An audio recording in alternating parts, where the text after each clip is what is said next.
So, good Got it. morning or good night, depending on where you are in the world. And welcome to another interview of the Shield Dude on a Couch. I'm your host, Hector. And tonight we have Douglas Burns. He's the songwriter, singer, bass player. He also played some guitars on this project, and it's called Catharthic. You know, it's spelled KTHRTK, but it means cathartic. So, Doug, how are you today? I am feeling great. My birthday was yesterday. I had a really fun Nice. gig playing bass. Woke up this morning. It's beautiful in New York City, so I'm feeling good, man, and I'm really happy to be talking to you. Nice. I'm grateful to be on your show. Oh, thank you. And so yeah, I did listen to the upcoming album. And we were talking offline how the album that when I got the promo, it said that the album is like very extreme metal, but there's a lot of things into cathartic because I hear a lot of alternative metal. I hear a little bit of death metal, a little bit of black metal, some industrial, but a lot of 90s influence. So I was reading the bio, and you basically started this project in 2020 through the pandemic. So uh, when you were working on this, did you have a clear vision of what you wanted to do, or were just like dabbling around with sounds? I kind of just picked up I got a 7-string guitar over the course of the pandemic, and I've been very into bands that use lower registers on the guitar, and I started just writing riffs. And I think what you're hitting on, the 90s influence, the alternative rock influence, that's just kind of a lot of the stuff that I grew up on. I mean, I loved Rage, I loved Soundgarden, Nirvana, Alice in Chains, all that stuff growing up. And I think with what I've been into more recently, I love After the Burial, Meshuggah, Era, Tesseract, all these kind of like modern metal bands. And kind of what came out was somewhere in the middle of all of that. Like I have a lot of different textures on the record. I love to use synthesizers. I love to use different leads and rhythm guitars. Then the connection between the riff and the kick drum, the guitar riff and the kick drum is very important to me. So all this stuff just kind of came together from if you're talking about the technical music side, that's kind of Hmm. what my writing process was. Let me hammer out a riff that feels good. Let me demo out some drums. And then, we as we talk, I can explain more about how this record unfolded. But the impetus was like, it started as just riffing around on my new Ibanez Geo, my 7-string guitar. Nice. So yeah, that's a good thing that you just started dabbling with the 7-inch guitar and that came out. So the album for people, it's called Dreams Are the Only Safe Place to Hide. That's a great fucking title, by the way. Thank you, Uh, thank you. yeah, like I like the album title. And so the album opener, there's like an opener called Sleep, which is 1 minute and 30 seconds, and it repeats a line a lot. It says, "You sing over there's nothing to do but cry," which I think is a very strong. It's like this is like the opening of the album. What do you mean with this? Because this is a great opening lyric. What does this lyric mean to you? Well, basically, so we were talking before about like the musical elements that made this record happen, just from like aesthetic genre perspective. But lyrically and emotionally, I was going through something very difficult in my personal life. Um, just a really, really difficult experience. And the opening track, the album is meant to chart my process of going through this really difficult experience from when I first, figured out this very tough news that I had to hear in my life, and then how it's kind of like the processing, the course of feeling something traumatic, feeling something that changes your life. In the beginning, Sleep, the opener, is when you're first hit with that kind of news, there's nothing to do but cry. Like you feel trapped. You feel like all you can do is sleep. All you can do is weep. All you can do is just let out the grief that you're going through. So my album starts at that point because that's where I started my process. If that makes sense, like I was Yeah. I was defeated, and then I needed to find a way to pick myself back up. So that's why that opener there's only, you know, two lyrics: sleep and there's nothing to do but cry, right? That's it. So those were the only Yeah. things. That was it. That was my whole world in that moment. So that was, I was just trying to capture that. And I really wanted, I love when albums open with a distinct moment. And for me, that big crash hit after the little toy piano thing is like that moment when you're like, okay, we're in for a real serious record here. And I, you know, I'm very proud of that moment. So I appreciate you listening to it closely. Yeah, no, the lyric was important. And then you go into Funeral, Mm-hmm. which is the single, one of the lead singles that you had for this one. And that one, Funeral, that one has more of that's a harder edge song. So what can you tell me about that song and the themes in Funeral? Because obviously it seems you went from the traumatic experience and then you go to the funeral. So obviously you can tell there was a death of something or someone. Yeah. So basically, that song, stylistically, it's my most like genty song, I think, on the record. It's very The like, most Gigante, yeah. you know what I mean? Like it's very inspired, you know, by the heavy hitters of that world, you know, Meshuggah and ATB, all these bands that I'm, you know, pay tribute to, Lamb of God, whenever I talk about this record. Um, but yeah, that was actually a dream that I had. The lyric is, I had a dream I was at your funeral. I had a dream that I was at the funeral of somebody that I used to be in love with, basically. And it didn't work out. And I saw her in the funeral parlor, like in a casket. And you know, in the dreams, like you kind of have that sort of like sleep paralysis thing where it's kind of like Yeah. you move really slowly and you can't really control your movements. Like I felt completely frozen. And then this figure, this person sat up and tried to be like, come with me to this land of the lost, to this land of the dead. So that's kind of like the thematic material of that song, is like that force that's sort of pulling you into the darkness. Like you sleep is that low point, and then funeral is like, really come and give up, come with me into hell and just give up. And that's kind of what that's how that song is about, how I eventually woke up from that trance, from that dream, and broke away from that force that was sort of pulling me under. So that's kind of like, and then of course we made a crazy music video for it that is actually a dramatization of this dream. Like we got these three amazing dancers. My friend Akim, his name is Akim Funk Buddha. He choreographed these three dancers that their names are Kaio, Kitty Cat, and Chihiro. But you can watch the music video on our YouTube channel.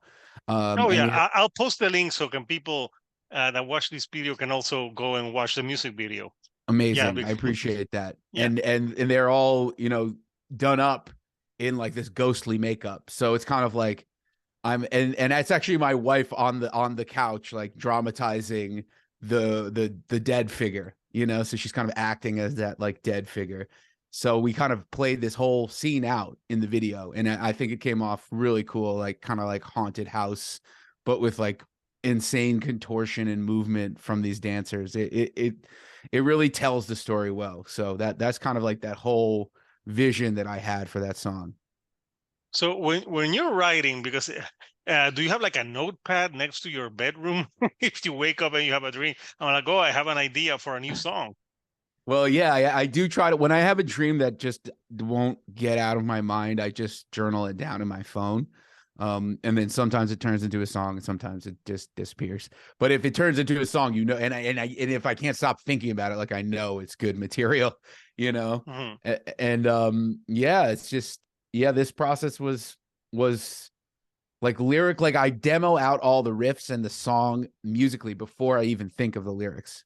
So like, but for some reason, this dream gave me the riff, and then the riff gave me the lyrics this particular time.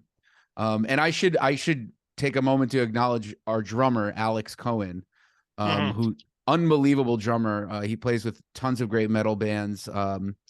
I can't name them all. Sabby probably sent you some of their names. But Malignancy is maybe the most well known band that he currently plays with. But he's just an incredible drummer, and I called him on his birthday, Hmm. and he just like sensed that I had demos. He was like, we go back. I've known him for like 20 years, and he's like, I know you have demos that you're not sharing with me. And I was like, you got me. So Yeah.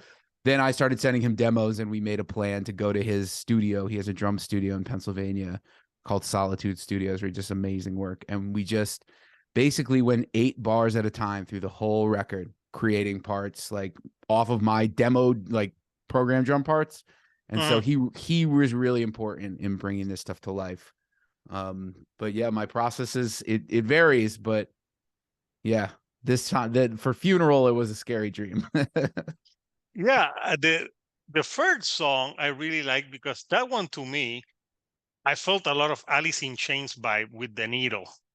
Uh, and when you think of the needle, you would think of something related to drug abuse or that is that what the song is about? The needle? This one is kind of like the outlier thematically from the record. Hmm. Um, the Needle is sort of like, because it doesn't exactly follow the narrative that I was talking about of like, starting in a dark place and ending in a place where you feel strong and confident. The Needle is more, it refers to like that expression, like move the needle, like you make enough, like does your presence, does your value move the needle for the world? Like, do people take notice of what you're doing? Do they feel you? That's like kind of like that metaphor of like a needle that measures like seismic activity. That's what it's really about. And it's just kind of like a call for, like, there's a lot of political forces in this world that Hmm. oppress us, that take advantage of us. And it's a call for people to kind of just unite and understand that, like, together we push back against these people that hold us down. So that's like, it's more of a political song. It's more of like a rallying cry. And I kind of feel like there's a lot of rage influence in it. There's actually like a rage line in it. Like, I kind of just stole a Yeah. line from them. Yeah, to me, some of the singing sounded a little bit like Alice in Chains. What line did you steal from Let me Rage? let me think of it. Let me think of it. I shouldn't just throw that out there without remembering what line it was. Yeah. Well, Uh, let me see if I can find it in my notebook. I know it's not "fuck you." I won't do what you tell me No, because it wasn't that. because I if I was would have like, let's listened to try to that, make it more subtle than I would have that. been like I've heard this before. There is no shelter here. I think that's the line. Oh That's yeah, I think. But I think that they had that was in a that was a song that they had for the Godzilla soundtrack. yeah. Yeah, No, that song is awesome. That yeah. soundtrack is awesome. But that is the lyric. I said there The is no movie shelter sucks, here. but Yeah, the movie does suck. But my brother and I had that on CD as kids, and we used to rock that all the time. oh, if you So think about the 90s, there's so many movies that suck that have great soundtracks, yes, like dude, Godzilla, totally. Last Action Hero. Like you, those, Speed 2 strangely has like a really good soundtrack. I didn't even see Speed 2. I'm sure But you yeah, did. there's movies that have like they're terrible, but the soundtrack is great. That was a lot of in at least in the 90s. I remember some that like it was the movie good? No, but the soundtrack kicks ass. Yeah. Yeah, so yeah, this I'm gonna show the artwork of the album uh because I was looking at it, I like it, and I think is that you on the cover? That's me on the cover. Yeah, my ego couldn't resist Yeah. putting my own face on the cover. Oh no, but you gave yourself more muscles, man. Yeah. Well, this is an artist from Australia who made this. Awesome. His name is Jeremy Kirley, Hmm. Kirally, and I just find him so talented. And another band that I play bass for, a metal band called Hmm. Latalis.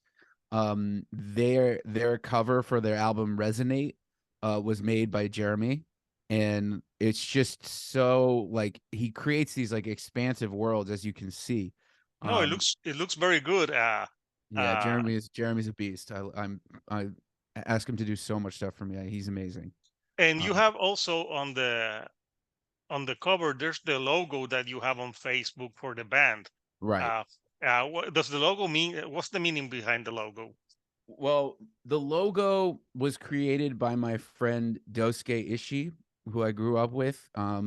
It's spelled like Ryosuke Hmm. Ishii. And he's Hmm. an extremely talented graphic designer. And I actually, this project was born in 2017, kind of, but it was sort of like a false start because I just didn't really have my ideas together enough. But I asked him to make this logo back then. And he's Buddhist, and he wanted to create a symbol that just kind of incorporated all the letters of KTHRTK, um, Yeah, but created like a kind of coat of arms, like that flows, like a design that flows into itself. Because he's just very in touch with energy and like kind of channeling energy and letting it flow. So that was like kind of the idea, was to create a representation of the letters. And it kind of came out looking like this coat of arms, like this like weapon, not even maybe a weapon or like a shield or something. I think it looks super cool and it's very distinctive. yeah. When I first saw the logo, I thought, yeah. So before listening to the music, I thought, is this Viking metal? Yeah, it has a little bit of that vibe to it. And Jeremy is being so creative. When we were emailing back and forth, I was like, what if we did something with the logo? What if you just put it somewhere on the image, this image of me kind of like washed up on shore, like kind of finding my way, right? Fits with the themes of the album. And I was like, well, what if you turned it into kind of like a monolith, like like in this world, like an actual, like it looks like it's physically, the logo is physically there in the world. And he did it. He did it there. Like you see it looks like it's sticking out of the ground. I think that's Yeah, no. so cool. Super Yeah, cool. the details are super cool, and I like the name of the album. Dreams are the only safe place to hide. When you were thinking of doing an album name, how how did you come up with that one?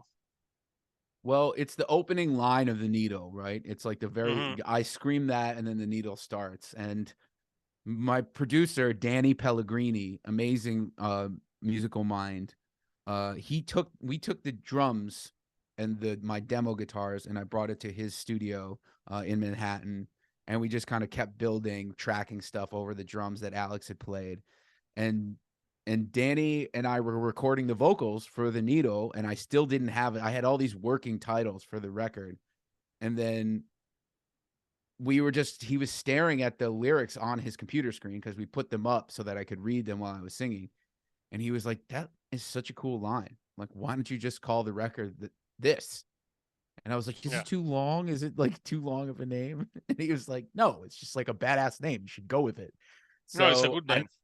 I think it's perfect because the themes of sleep and dreams and like kind of blending like the waking life and the dreaming life. It just dreams they're safe because they're not real. When you wake up, they're over. So and then you face the reality that you're living in. So that's kind of like where that came from. That's kind of where I sourced that Yeah. idea.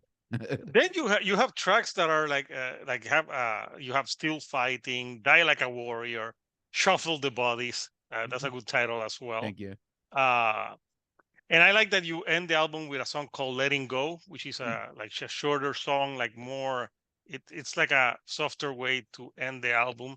Uh, like all the songs in the album, which one would you say represents the album better? Like if someone had to listen to it, like this is what Cathartic sounds like, and this is the like for someone who has not heard your music. That's such a difficult question, and there's a question I was trying to answer myself, like as far as Mhm. which singles to put out. I feel like in a vacuum, if you were just if you were just to walk up to your iPhone and put on Spotify, Funeral would be like, this is what the band sounds like. This is who they are. But the Sean Salant, our guitar player, has an amazing solo on Shuffle the Bodies, and that is more of like a progression that has synths and different time feels and stuff. And Step Into the Light, I feel like, is our pop song. That's our, so like I sing clean throughout most of it. And so I think it really just depends. I know this is kind of a mealy mouth answer to a straightforward No. question, but but I think the three singles that we chose, Shuffle the Bodies, Funeral, and Step into the Light, which is going to be released with the album. I On June think 9th. Yeah. yes, on June 9th. Those three represent like the kind of multiple edges of Cathartic. Like Funeral is that straightforward metal groove.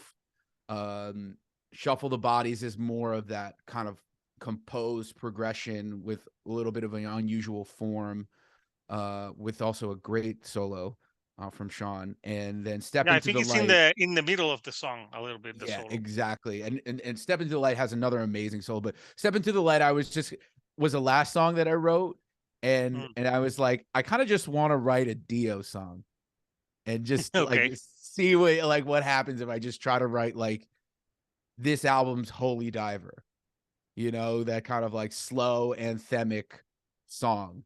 And I think that song came out beautifully. So I think it depends how much of a heavy metalhead you are, which of those three songs appeals to you the most. Like if you're a rock guy, I listen to Step into the everything, Light. so Yeah. So I want this album to appeal to listeners like you, first and foremost, who are open and just down with all kinds of stuff. But yeah, yeah. the three singles are the Not ones. not that guy that'll be like, this is new, this is not true, Cabelt Yeah, I metal. know. I know I'm gonna get some of that with this record, and Like, I'm how ready for dare it. you, sir? You're Exactly. not Viking. You're from This New is not York. death.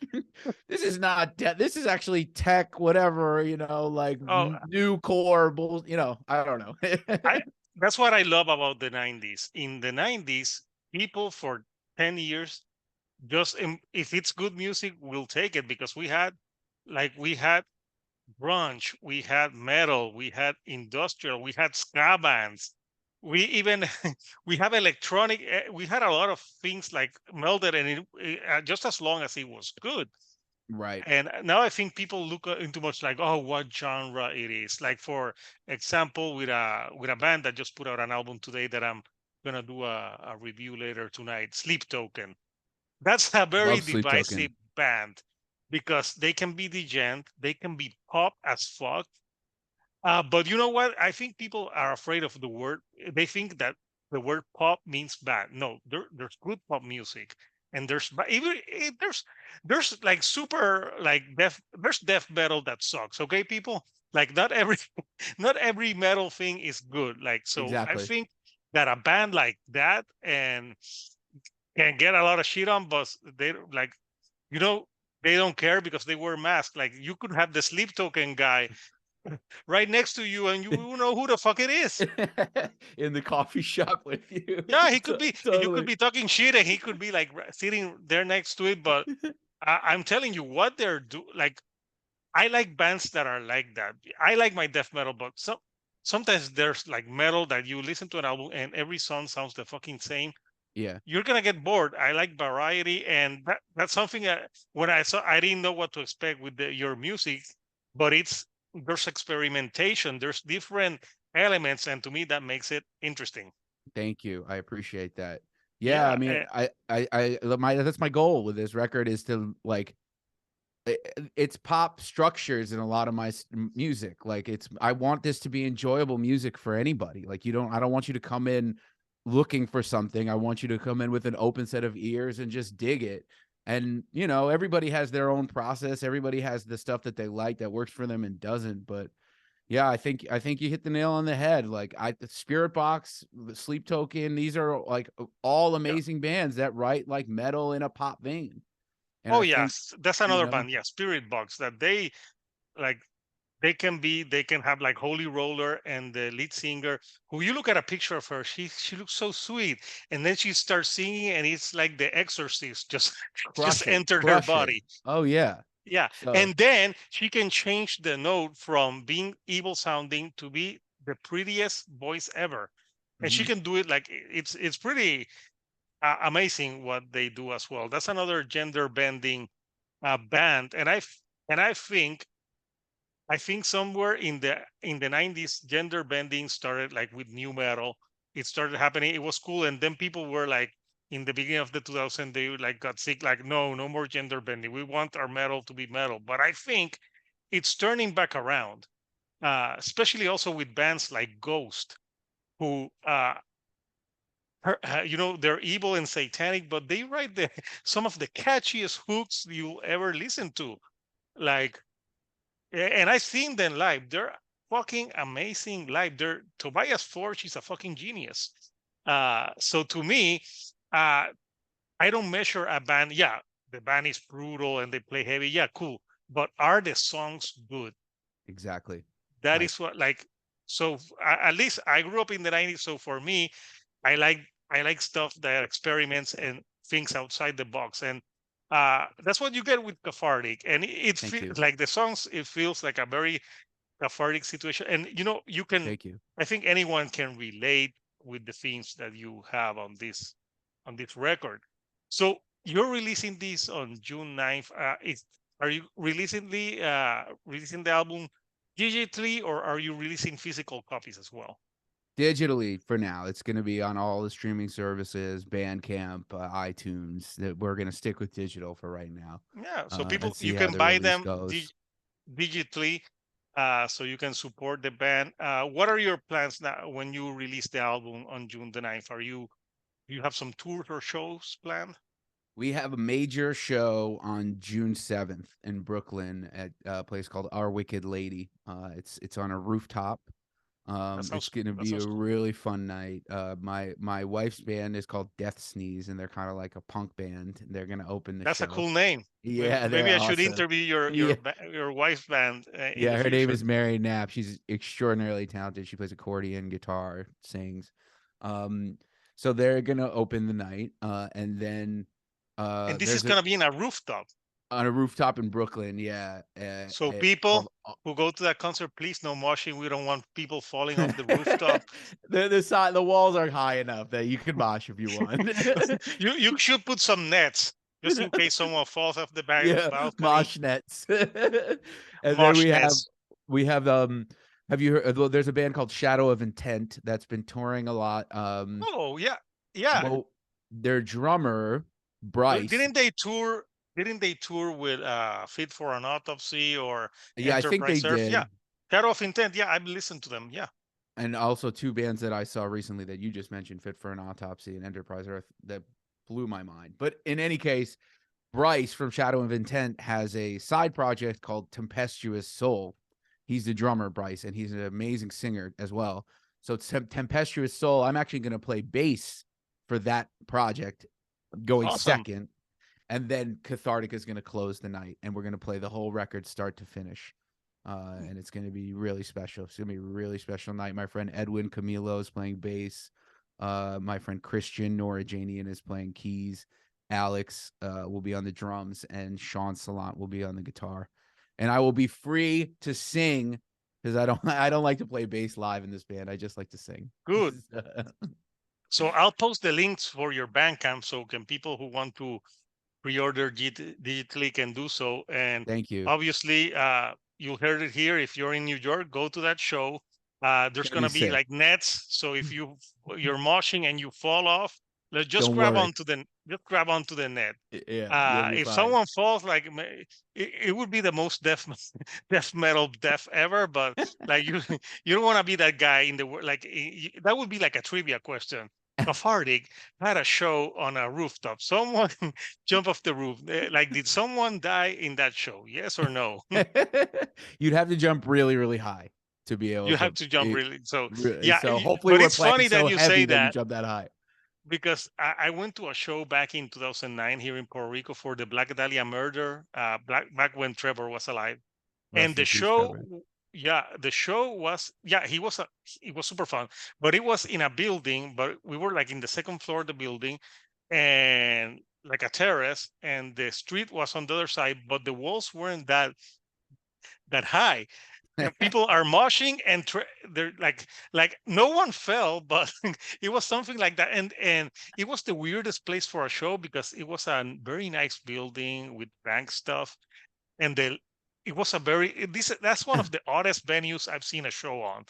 I But would love to play there. I would love to bring Cathartic down to Puerto Rico and play there. That'd be sick. that's the only time that they had a show there. I'm Oh, probably really? I'm sure the owners of the building got complaints, like there was some people like on the rooftop, like crazy. But yeah, and it was awesome. And after the show ended, Trevor just went and talked to everyone, and Oh wow, that's super awesome. super nice guy. Yeah, very visiting. In the yeah, it's been a year this week since the death of Wow. him. Wow, man. But It's but devastating. yeah. So yeah, I'm glad, Doug, that we got to talk about the album, some of the meaning of the song. Obviously, we don't want to give it the whole meaning of the songs away. So can people have Right. some surprises when it comes out on June the 9th? So people, Totally. uh Cathartic, if you like experimental metal, if you're not a true Cabell dickhead, you you can listen to it and be like, yeah, this has different stuff for everyone. And I'm gonna put again I'll put the link for it, and I'm gonna show the artwork. Here's the artwork for Dreams Are the Only Safe Place to Hide, unless you live in the 80s and Freddy Krueger is there. Yeah, that's true. Freddy Krueger could debunk my whole theory Yeah, here on this yeah, on this yeah. album. You should have had him on the cover, like somewhere around the background. But yeah, you would Little have to. Easter egg. No, you would have had to pay like copyrights to the Definitely. people who own Definitely. the image of Freddy Krueger. So, Doug, again, thank you for taking some time to talk with me about the Thank you. album, I appreciate and it. hopefully more people can discover Cathartic. Please, we need support for newer bands, because like we need to keep the torch going for heavy metal music and hard music, because the Metallicas of the world, the Iron Maidens, they're going to retire sometime Yeah, soon, and and we need eventually. newer we need, yeah, eventually we need new music to pass along, so music can keep alive. So until next time, people, this is Hector, the Chilled on a Couch, and I'll see you right here on the couch. Thank you and good night.